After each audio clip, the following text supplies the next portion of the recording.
Hello everyone, welcome to simple food and recipe. मैं रानी लता। आज हम बनाने जा रहे हैं आंवले का मुरब्बा। आंवले का मुरब्बा हम बहुत ही सिंपल तरीके से बना रहे हैं और कुछ चीज़ों को ध्यान में रख कर के बना रहे हैं। तो ये हमारे पास हाफ केजी आंवले हैं। इन आंवलों को हमने धोकर साफ़ करके रख लिया है। अब हम एक फोर्क की मदद से इन आंवलों के अंदर होल कर रहे हैं, यानी कि हम इन आंवलों को अच्छे से गोंद रहे हैं। इस तरह से सभी आंवलों को हमें चारों तरफ अच्छे से गोंदना है, जिससे कि जो चीनी की चाशनी है वो इन आंवलों में अंदर तक जा पाए और हमारा जो आंवले का मुरब्बा है वो बहुत ही मीठा और टेस्टी बने।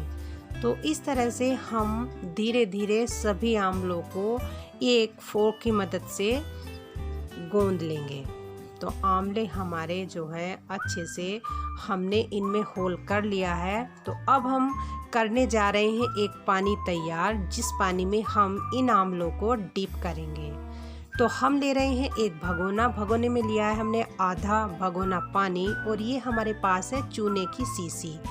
तो इस शीशी से हम चूने को निकाल रहे हैं पानी में डालकर। इस तरह से हमें ये चूने का पानी बनाना है।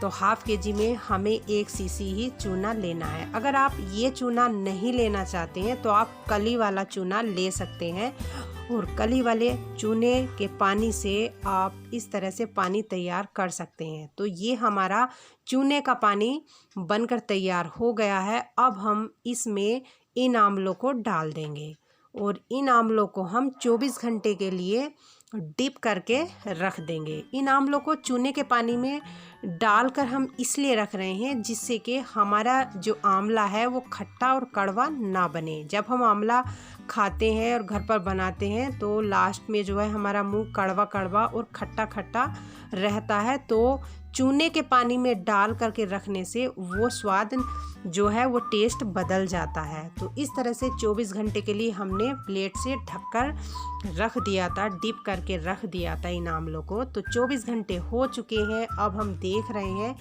जो चूने के पानी में हमने 24 घंटे के लिए इन आंवलों को रखा था, तो वो हमारे आंवले इस तरह से दिखाई दे रहे हैं। इन आंवलों ने थोड़ा सा कलर चेंज कर लिया है। तो इन आंवलों को हम चूने के पानी से निकाल करके दूसरे भगोने में डाल रहे हैं और अब हम इन आंवलों को 2-3 बार धुलेंगे हल्के गुनगुने पानी से, क्योंकि जो चूना है वो इनके अंदर तक है। तो इसलिए हमें बाहर से अच्छे से इन आंवलों को जो है हाथों से मसल के साफ करके धुलना है। ठंडे पानी से नहीं धोना है, हमें इन आंवलों को गुनगुने पानी से धुलना है 2-3 बार, जब तक कि हमारा इन आंवलों का जो पानी है वो अच्छे से साफ ना दिखाई देने लगे। तो हमने जो है इन आंवलों को दूसरी बार इस तरह से धुला है और अब हम इसको तीसरी बार धुलने जा रहे हैं। और जब तक धुलेंगे जब तक कि पानी हमारा अच्छे से साफ दिखाई ना देने लगे। तो इस तरह से मसल के हम आंवलों को साफ कर रहे हैं गुनगुने पानी में। तो जब आंवले हमारे अच्छे से साफ हो जाएंगे इस तरह से, तो हम इन आंवलों को मीडियम फ्लेम पर उबालेंगे। तो हम मीडियम फ्लेम पर रख रहे हैं एक पैन में हम डाल रहे हैं 2 गिलास पानी और पानी में इस तरह से हम मीडियम फ्लेम पर इन आंवलों को उबालेंगे। और अब इन आंवलों को हमें बिना ढके ही उबालना है और हमें जो है इन आंवलों को ज़्यादा नहीं उबालना है, हमें हल्का कच्चापन इनके अंदर रखना है। वो इसलिए क्योंकि इन आंवलों को हमें फिर चाशनी में भी उबालना है। तो इस तरह से आप देख रहे हैं हमारे आंवले जो हैं हल्के से उबलकर तैयार हो गए हैं। तो अब हमें इन आंवलों को जो है निकालना है एक चलनी में। तो गैस को हमने कर दिया है बंद। आंवलों को हमें ठंडा करना है। ठंडा करने के बाद इन आंवलों को हमें एक चलनी में जो है निकालना है, जिससे कि इनका पानी अच्छे से निथर जाए, यानी कि पानी अच्छे से निकल जाए।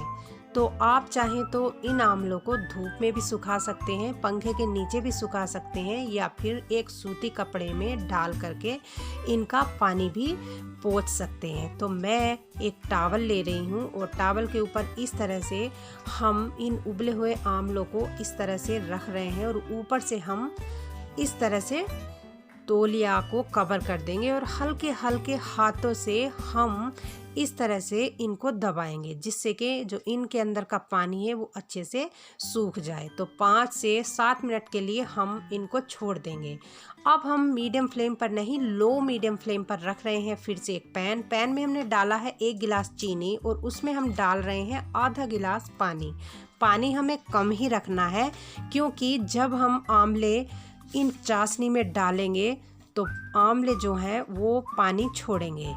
तो इस वजह से हमें चीनी में पानी कम डालना है।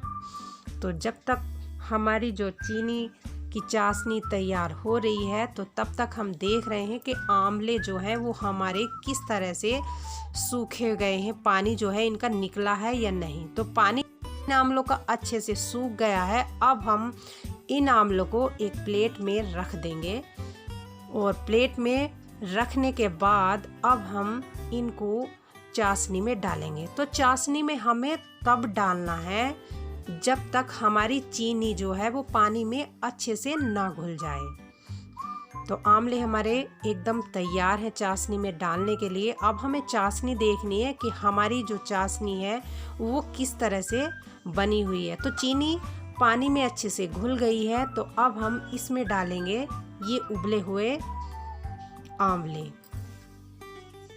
एक एक करके हमें इस चाशनी में डालना है और हमें अब लो मीडियम फ्लेम पर नहीं, ओनली लो मीडियम फ्लेम पर हमें इन आंवलों को तब तक पकाना है जब तक कि ये जो हमारी चाशनी है वो अच्छे से गाढ़ी ना हो जाए और हमारे इन आंवलों का जो कलर है वो चेंज ना हो जाए। तो इसमें हमें थोड़ा टाइम तो लगेगा, लेकिन हमारा जो आंवले का मुरब्बा है वो बहुत ही टेस्टी बनकर तैयार हो जाता है। तो आप देख रहे हैं इस तरह से मैं इनको लो मीडियम फ्लेम पर पका रही हूँ बिना ढके। तो आप देख सकते हैं, अब मैं आपको आधे घंटे बाद दिखा रही हूँ। इस तरह से हमारा जो आंवला का जो सिरप है और चाशनी है और आंवले हैं वो इस तरह से दिखाई दे रहे हैं। तो फ्लेम को मैंने कर दिया है बंद, इनको हमने ठंडा कर लिया है और अब हमने एक कटोरी में निकाल लिया है। तो आप देख सकते हैं हमारा आंवले का मुरब्बा इस तरह से बनकर तैयार हुआ है। अगर आप इसको 1 महीने के लिए, यानी कि आप आंवले के मुरब्बे को 1 महीने के लिए स्टोर करना चाहते हैं तो आपको एक चाशनी और बनानी है और उस चाशनी में इन आंवलों को डिप करके रखना है। तो आप इस तरह से आंवले के मुरब्बे सर्दियों में खा सकते हैं। मॉर्निंग में एक आंवला आप, यानी कि एक आंवले का जो है ले सकते हैं और ये बहुत ही गुणकारी होता है। तो हमारे आंवले के मुरब्बे की रेसिपी इस तरह से बनकर तैयार हुई है। आप किस तरह बनाते हैं वो भी आप कमेंट बॉक्स में लिखिए और उम्मीद करती हूँ कि आपको मेरी रेसिपी पसंद आई है। अगर पसंद आई है तो प्लीज़ लाइक शेयर सब्सक्राइब करना ना भूलें। मिलती हूँ एक न्यू रेसिपी के साथ। रखिए अपना ढेर सारा ख्याल। तब तक के लिए take care and bye bye everyone.